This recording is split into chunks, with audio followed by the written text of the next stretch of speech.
Hello दोस्तों, स्वागत है आपका हमारे चैनल पर। ये लव स्टोरी मेरी भाभी की है जो आगरा में रहती थी। शादी के बाद जब मैं उनसे पहली बार मिला तभी घुल मिल गया।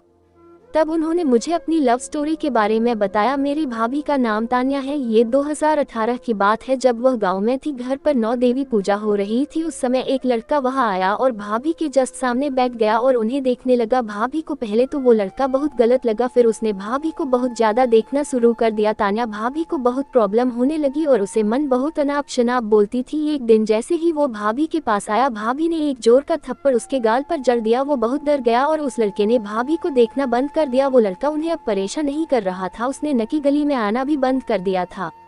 तब भाभी को बहुत परेशानी होने लगी क्योंकि वो उसके लड़के के परेशान करने की आदी हो गई थी। अब उसे याद करने लगी पर वो लड़का उन्हें कहीं नहीं दिखा। उस दिन भाभी की छोटी बहन का जन्मदिन था, सभी मस्ती कर रहे थे। भाभी भी ऑलमोस्ट उसे बुलाने वाली थी, लेकिन उसी दिन वो लड़का फिर आ गया और आते ही उसने भाभी को ही कहा। इस बार भाभी ने कुछ नहीं कहते हुए उसे हाय का जवाब दिया। इसी से वो लड़का समझ गया कि कुछ तो बात है। फिर मेरी भाभी के भैया आए और बोले, अरे अमन तू यहाँ क्या कर रहा है, चल थोड़ी बर्थडे में हेल्प कर। तो वो लड़का हेल्प करने लगा। हाँ, एक लाइट लेके घर पर चढ़ गया। मेरी भाभी ने उससे कहा गिर जाओगे, तो उसने कहा तुम हो तो सही मुझे संभालने के लिए। तान्या भाभी ने स्माइल की, वो भी स्माइल करने लगा। फिर बर्थडे सेलिब्रेट हुआ, सभी पार्टी में एंजॉय करने लगे। तभी वो लड़का आया और बोले, तान्या मैं तुमसे कुछ कहना चाहता हूँ। तो भाभी ने बोले कहो। तो उसने कह, क्या तुम मेरा टाइम पास बनोगी। तो भाभी ने कह, क्या कह रहे हो। तो वो लड़का पहले डरने लगा और उसने बोल दिया, आई लव यू तान्या, मैं तुमसे बहुत प्यार करता हूँ, तुम मेरी जरूरत हो। भाभी तो पहले से ही उससे प्यार करती थी, लेकिन फिर भी बोल दिया, सोच कर बताऊंगी, तुम अपना फोन नंबर दे दो। और 2 दिन बाद भाभी ने बोल दिया आई लव यू तो अमन, और लव स्टोरी शुरू हो गई। आफ्टर 6 मंथ भाभी की शादी तय हो गई और वो लड़का दोनों अलग हो गए। इसी गम में भाभी ने अपने हाथ पर उसका नाम चाकू से लिख डाला और यह सुनते ही उस लड़के ने भी हाथ पर नाम डाल लिया। शादी वाले दिन वो लड़का बहुत रोया और 3 दिन तक रोता रहा। फिर भाभी ने उसे मेरे फोन से कॉल की